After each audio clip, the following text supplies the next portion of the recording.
আসসালামু আলাইকুম গাইস। আজকে আমরা আসছিলাম রতনের খামার দেখার জন্য যে কি অবস্থা, পানি কেমন ঢুকছে না ঢুকে নাই। তো আইসা দেখি পানি ওরকম হয় নাই, কিছু পানি হয়েছে, কিছু মানুষ মাছ ধরতেছে। এই যে আমরা আসলাম, এখন যাইতেছি।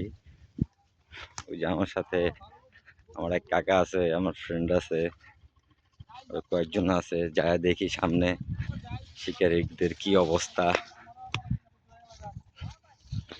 এই যে দেখেন গাইস, পানি ঢুকতেছে,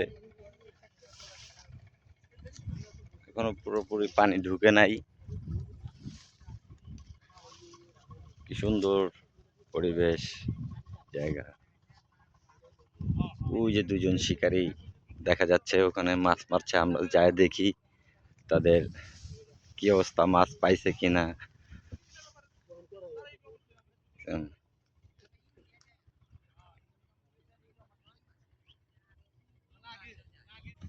এই যে কয়েক ভাই মাছ শিকার করছে রতনের খামারে।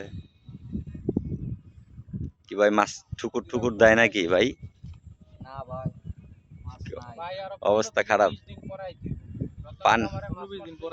পানি পানি তো এখনো ওরকম হয় নাই। এই যে বাইরা ফালা রাখছে কোনো।